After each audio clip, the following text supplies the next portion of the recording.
let's just unpack kunayo i-Real Housewives of Durban.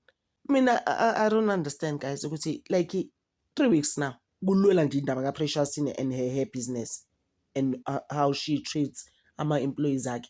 Like how Sotosha is saying ukuthi, okay, mina nje, if you're gonna be busy with my business, ne, I'm not going to entertain you. It's the same as like ngathini umakoti wenye cousin yami, ne,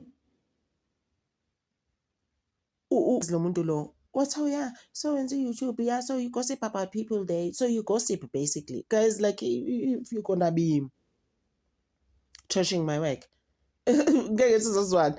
Whether unkosikazi kaMzala angeke nje sizozwana, guys. Like how Solisha was saying ukuthi mina if usuqala ukukhuluma ngebhizinisi lami, how they doing on go-Precious and her business, so mini bonke sebefakaza no Angel, hayi umsebenzi wakho, bathi futhi wena utreat abantu kabi emsebenzini. Guys, ngiyamuza umzala kaMzala wami ukuthi wenzeni unkosikazi kaMzala. Yazi ngivele ngambuka, I never answered her. I was just like, hello, she doesn't even know anything about anything. And I've only known you for 24 hours. But you are now already trashing my business. This is my business, Pelly. YouTube is my business, is my life. You know what my daughter said? My daughter was like, Ma, it's so sad because you're so passionate about it. I couldn't believe it. Umntanami was like, Mama baza zahlushe kangaka.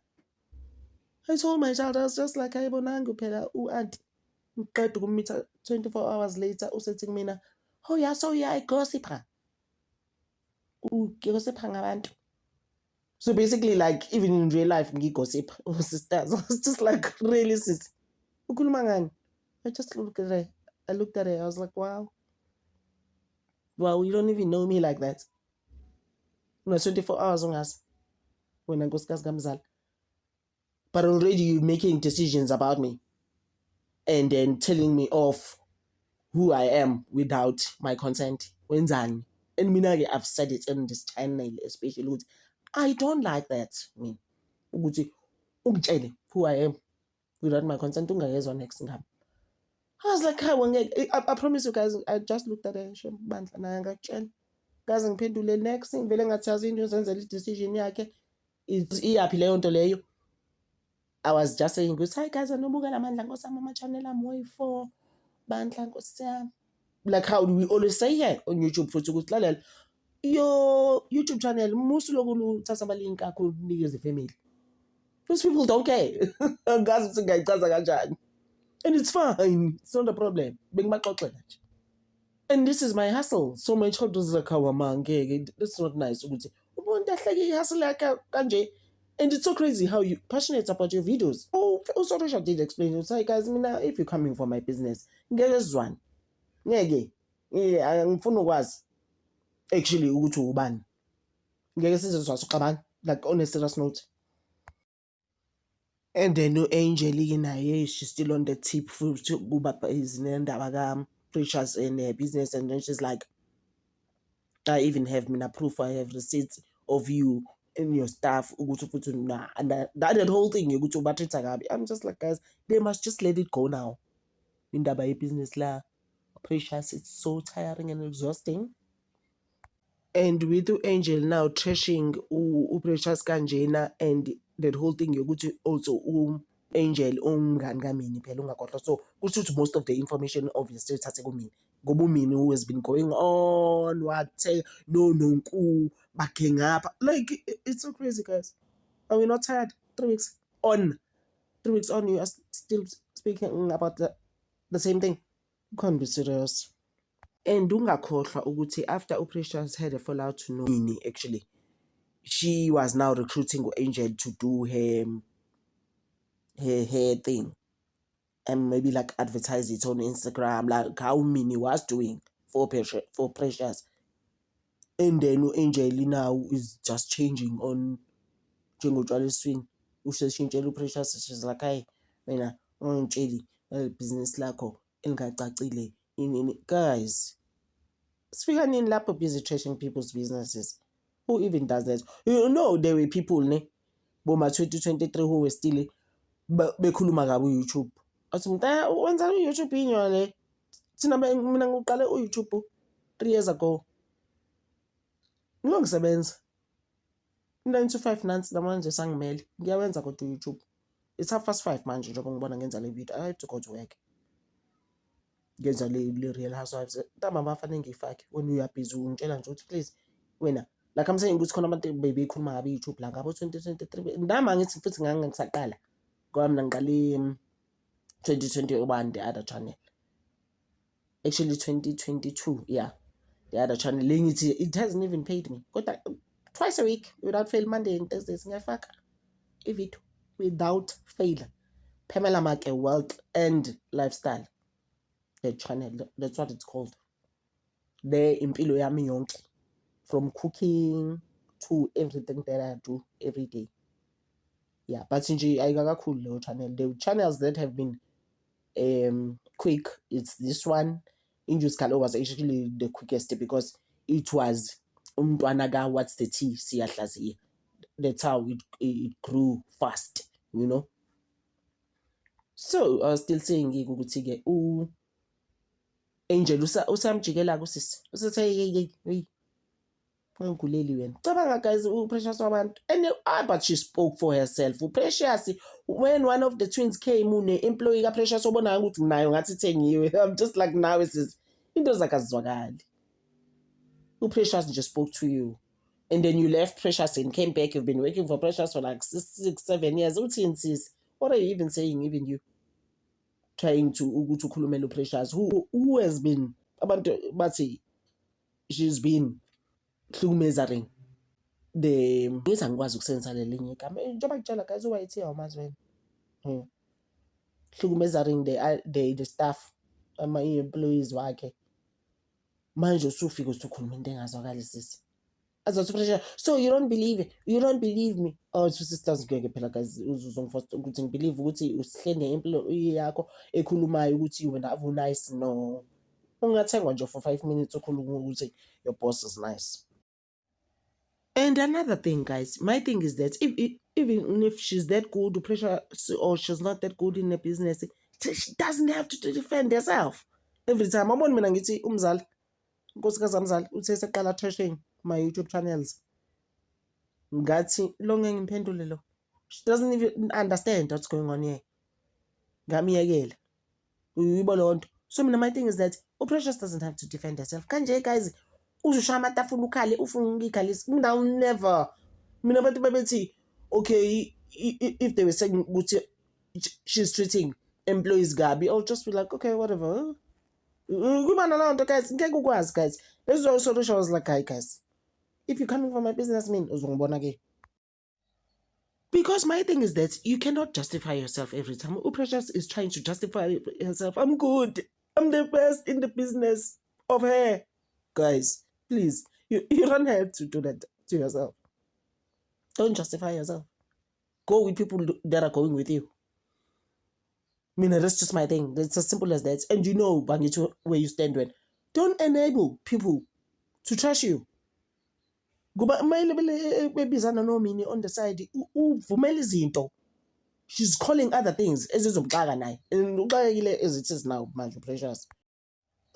So now ke guys indaba kaMini ke trashing Precious's business is seen as the truth now cause uNonku now khuluma izinto zokuthi naye wahamba uyofaka ifake hair yakhe la ifaka uNonku somewhere in some salon and then some girl who was helping her put that hair wamtshela ukuthi ene the same stories ka Precious ukuthi Precious unjena nje. So now they are believing Mini and no Angel sebeyakhola ukuthi okay yazo Mini actually could be telling us the truth ngalo sithi lokho ba le ndaba zakhe ziyakhula zokuthi no akekho right kule business lakhe le no guys it's not right.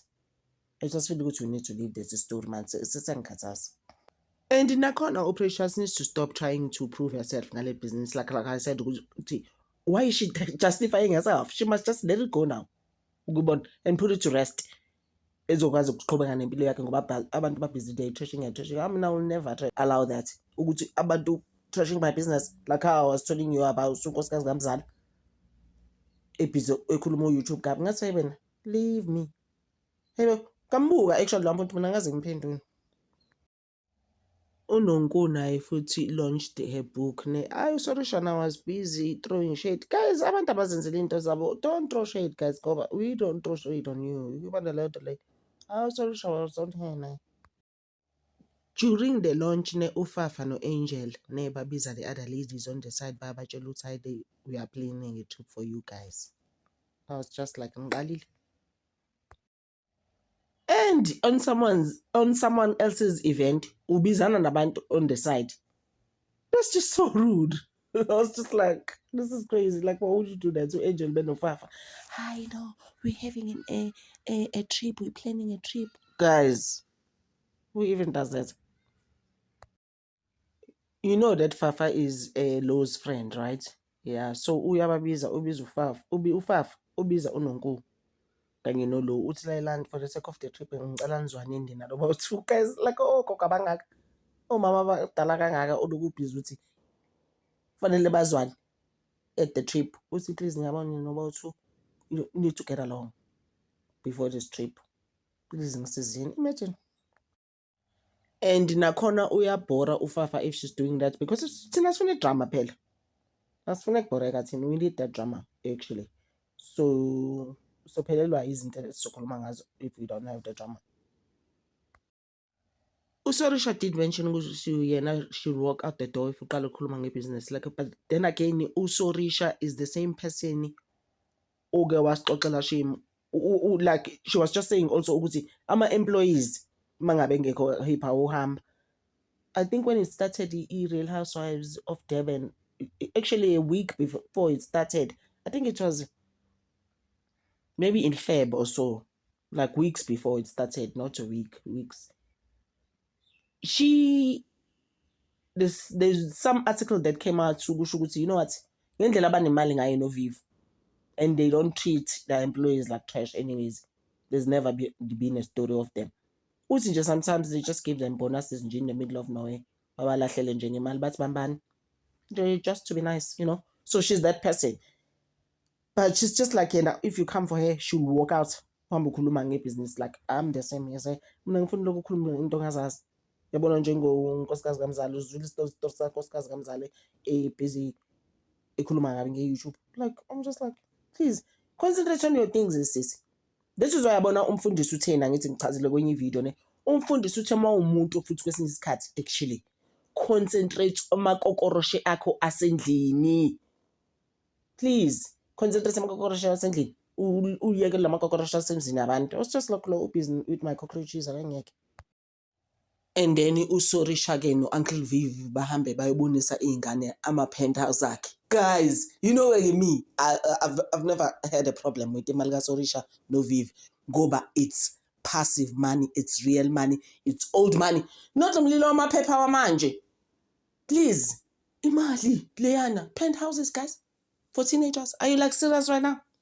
Please, it's uyadlala. Say you're playing right now. I was impressed for days for that. I'm just like, oh, Sorisha, they are living it up and down to earth. Like, it's so crazy how people abayaziyo imali that they've seen money ngapha down to earth. Bese uzothola uPopeye nje abayibona manje imali le yabe umlilo wamaphepha umuntu azohlanyela. Uyibuza uthi wenzani? What are you even doing? Awuyazi imali. Please stop. Nguboni. Ngikhumbula ku-Precious in trying to justify herself ukuthi she's a good employer, she's the best in her business and all of that. Which I'm saying you don't have to do that. Business like you can't do that to yourself. She calls this lady, I was still saying, remember, she calls this lady and went to study and came back. Hi, no, I called one of my employees. She's back again, she's working for me. So any interrogation that for me. I was just like, what's going on here? Bambuza was sisters. So why you were working for me? Why did you even come back and manage after studying? What type? Because you are treating me better now. Is there anything like that, my guys? You are treating me better. So which means I'm treating before. I'm like, wow. And sisters, she's scared. For Steve, you know, to come here and say these things. Crazy stuff, guys. Before I forget, guys, to mention ukuthi igula event Sorisha was ama event akhe. They're in another level. Usomizi was there, uThobile, wakhuluma wayekhona kuMariela Housewives. she was with Umusamseligo there. Guys, and uThobile Bandla Nkosam gave such a nice advice around into zamabhizinisi abantu wathi umuntu mangabe engekho hippie elifeini if uyakusebenzela akahambi. That's just my thing, because lezi itori lezi zamini that she's busy saying about Precious ukuthi her employees are not happy with her. So what? Angithi they must go. Bangasasebenza kaPrecious saying ukuthi umuntu akahambi or aye-CCMA. Cabanga guys, inedina yakaSorisha. Uyamazi kuNonku. The queen was there, uma wakhe at the launch yakhe yencwadi, and ngaso sikhathi late uNonku, like how rude. It's your own event, guys. Like why would you come late? It's so crazy. Oh my gosh. And I've said this on this channel so many times. Ukuthi abantu aba late doing. It's not my thing, it's not my sin. Why are you late? It's rude to be late. It's crazy. The queen was there again. Uma kaNonku uyamazi ke. Ufafa-ke was like, Nonku kodwa kufanele ukuthi uzame owathi uNonku phala, this is my event. Lento lokuthi manje kufanele ngibe busy silexolelwana mina nolo at the event. So apparently they're coming to Johannesburg. So when they come to Johannesburg, maybe in Joburg, that's when they will xolela each other. From the rumors that are going on socials, but uNonku uthi uzomzama ukuthi axolelane nolo in Johannesburg in the trip. So let's just see, guys. I just wanted to say thank you so much, guys, for always supporting this channel. Like I was saying, this channel grew very fast. Actually, it took it about 5 months to grow this channel. Thank you so much. Ngithanda over, guys. Thank you.